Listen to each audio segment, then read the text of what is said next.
Assalamualaikum dear students, today we will discuss about the peripheral nervous system, जिसको हम short form में PNS भी कहते हैं। जैसा कि हमने सेंट्रल नर्वस सिस्टम के बारे में डिटेल से पढ़ लिया। सबसे पहले सेंट्रल नर्वस सिस्टम के बारे में पढ़ा, फिर इसके बाद ब्रेन के बारे में, फिर स्पाइनल कॉर्ड के बारे में। आज का जो हमारा टॉपिक है वो है पेरिफेरल नर्वस सिस्टम। अच्छा, पेरिफेरल नर्वस सिस्टम हमारे पास क्या है? जैसा कि हमने सेंट्रल नर्वस सिस्टम में पढ़ा है ब्रेन एंड स्पाइनल कॉर्ड, तो पेरिफेरल नर्वस सिस्टम में हमारे पास क्या आता है कि जो ब्रेन और स्पाइनल कॉर्ड से निकले हुए जितने भी नर्व्स होते हैं तो वो सारे के सारे हमारे पास पेरिफेरल नर्वस सिस्टम में आते हैं। चाहे वो हमारे बॉडी के राइट साइड पर है या लेफ़्ट साइड पर है या अपर है या लोअर है, तो इन सब में जो भी जहाँ भी न्यूरॉन जो है ना मौजूद है, जो कम्युनिकेशन करता है टू द नर्व के ज़रिए कम्युनिकेशन करता है, तो इसको हम पेरिफेरल नर्वस सिस्टम कहते हैं। चलिए बच्चे, अब डिफिनीशन की तरफ आते हैं। The peripheral nervous system is made up of nerve that arise from the central nervous system. तो पेरिफेरल नर्वस सिस्टम में हमारे पास वो वाले नर्व आते हैं जो कि अराइज हुए होते हैं सेंट्रल नर्वस सिस्टम से, लेकिन on the basis of their origin के ये जहाँ से अराइज हुए हैं, तो there are two types of peripheral nerves के पेरिफेरल नर्व जहाँ से अराइज हुए हैं, तो इनमें हमारे पास टू टाइप्स है। एक को हम क्रेनियल नर्व कहते हैं, दूसरे को हम स्पाइनल नर्व कहते हैं। तो क्रेनियल जो है ना, ये हमारे पास बायोलॉजिकल नेम है ब्रेन का, और स्पाइनल जो है ना, जैसा कि नाम से ज़ाहिर है, इसमें हम स्पाइनल कॉर्ड का ही डिस्कस करते हैं। तो क्रेनियल नर्व असल में हमारे पास वो वाले नर्व्स होते हैं जो कि ब्रेन से अराइज हुए होते हैं, और स्पाइनल नर्व्स हमारे पास वो वाले होते हैं जो कि स्पाइनल कॉर्ड से अराइज हुए होते हैं। Types of nerve and PNS। अच्छा, जो क्रेनियल नर्व है, तो ये हमारे पास ह्यूमन में 12 पेयर में मौजूद होते हैं, और जो कि स्पाइनल नर्व है, तो स्पाइनल नर्व हमारे पास 31 पेयर्स में मौजूद होते हैं। जो क्रेनियल नर्व होते हैं, तो क्रेनियल नर्व हमारे पास क्या है कि क्रेनियल नर्व में हमारे पास सेंसरी नर्व, मोटर नर्व और मिक्स नर्व, ये तीनों मौजूद होते हैं। मतलब तीनों टाइप्स के नर्व इनमें मौजूद होते हैं कि उनमें ये सेंसरी काम भी करता है, ये मोटर वाला काम भी करता है, ये मैसेज रिसीविंग का काम भी करता है, मैसेज को फिर डिलीवर करना भी काम करता है, और जो वो वाले नर्व जो कि दोनों काम करते हैं, तो वो वाले भी मौजूद होते हैं। लेकिन जो स्पाइनल नर्व होते हैं, इनमें सिर्फ़ और सिर्फ हमारे पास मिक्स्ड नर्व मौजूद होते हैं। अच्छा, फिर क्या है कि टू पाथ जो है ना, ये हमारे पास peripheral nervous system two paths को वो फॉलो करता है। एक को हम सेंसरी पाथवे कहते हैं, दूसरे को हम मोटर पाथवे कहते हैं। जैसा कि हमने सेंसरी नर्व और मोटर नर्व पढ़े, तो बिल्कुल एग्जैक्ट इसी तरह के ये सेंसरी पाथवे और मोटर पाथवे भी है। सेंसरी पाथवे में असल में हमारे पास क्या आता है, असल में हमारे पास क्या आता है कि ये कंडक्ट करता है इम्पल्सिस को, ये कंडक्ट करता है वेव्स को, जो कि चेंजेस आए हुए हैं हमारे बॉडी में किसी इम्पल्सिस की वजह से, किसी चेंजेस की वजह से, तो वो क्या करता है, वो सेंस कर लेता है, और सेंस करने के बाद वो लेकर जाता है ब्रेन की तरफ। तो इसको हम क्या कहते हैं, sensory pathway of peripheral nervous system कहते हैं। इसके बाद फिर आता है मोटर पाथवे। मोटर पाथवे क्या करता है कि वो जो सेंसरी नर्व मैसेज लेकर गया है ब्रेन की तरफ, तो फिर ब्रेन से वो मैसेज लेकर आना वापस टूवर्ड द इफेक्टर की तरफ, तो वो कौन करता है, वो जो जिस पाथवे से होता है, इस पाथवे को हम क्या कहते हैं, motor pathway of peripheral nervous system. अच्छा, फिर जो है ना हमारे पास जो नर्वस सिस्टम है, तो इनमें जो पेरिफेरल नर्वस सिस्टम है, तो इनमें हमारे पास टू टाइप के नर्वस सिस्टम मौजूद होता है। एक को हम सोमैटिक नर्वस सिस्टम कहते हैं, और दूसरे को हम ऑटोनोमिक नर्वस सिस्टम कहते हैं। अच्छा, इनकी जो क्लासिफिकेशन हमने की हुई है, तो ये है on the basis of their function, कि ये फंक्शन किस तरीके कि ये वॉलंटरी है या इनवॉलंटरी है। तो इस बेस के ऊपर हमने पेरिफेरल नर्वस सिस्टम को क्लासिफाई किया हुआ है। तो सोमैटिक नर्वस सिस्टम में क्या है कि सोमैटिक नर्वस सिस्टम जो है ना, ये हमारे पास जितने भी वॉलंटरी एक्शन हो रहे होते हैं, तो इसको कंट्रोल करना ये सोमैटिक नर्वस सिस्टम का काम होता है। ऑटोनोमिक नर्वस सिस्टम का में क्या होता है कि ऑटोनोमिक नर्वस सिस्टम में हमारा इख्तियार नहीं होता है, बल्कि ये क्या होता है कि ये खुद ब खुद हो रहा होता है। तो सोमैटिक नर्वस सिस्टम में क्या आता है कि सोमैटिक नर्वस सिस्टम में हमारे पास जो मोटर न्यूरॉन है वो आते हैं कि वो क्या करता है, जो कि स्केलेटल मसल कंटेनिंग करता है। जैसा कि अब आपको पता है ना कि अगर हम एग्जांपल वो ले लेना कि अब अगर हमें कोई भी चीज़ वो पसंद आ गई है।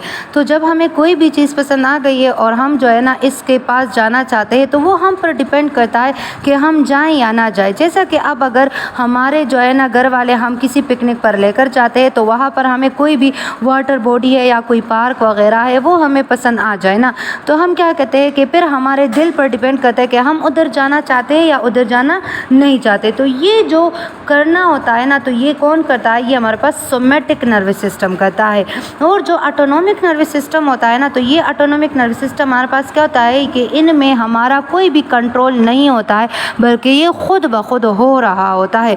जैसा कि हमारे पास जो है ना सेंस करना कि हमारे बॉडी में किसी भी चीज़ की वो कमी आ गई है, तो इसको क्या करना है कि अब वो ऑर्गन ने वो कर लिया है, मतलब ग्लैंड है या कुछ भी है उसको पता चल गया है। तो अब ग्लैंड को पता चल गया है और इससे मैसेज लेकर जाना टूवर्ड्स द ब्रेन की तरफ। तो अब ये क्या है, इस पर हमारा कोई इख्तियार नहीं है। अब जो है ना हमारे बॉडी में ग्लूकोज की कमी आ गई है, तो ग्लूकोज की कमी आ गई है, तो अब जो ग्लैंड है जहाँ पर जो है ना वो सेंस हुआ है, सेंस कर लिया है कि हमारी जो बॉडी है इसने सेंस कर लिया है कि कोई भी चीज़ की वो कमी आ गई है। तो कमी आने के बाद जो है ना वो फिर क्या कर लेता है कि ये जो है ना ब्लड के ज़रिए ये जो ब्रेन की तरफ मैसेज लेकर जाना है। तो इनमें हमारा इख्तियार नहीं होता है कि हाँ हम चाहते हैं कि हमारे बॉडी में ग्लूकोज की कमी रहे या हम चाहते हैं हमारे बॉडी में ग्लूकोज की लेवल नॉर्मल रहे, बल्कि ये क्या है, ये हमारे पास ऑटोनॉमिक है, ये खुद ब खुद हो रहा होता है। अब जो हमारे पास है ना कि हमारी जो दिल की जो धड़कन है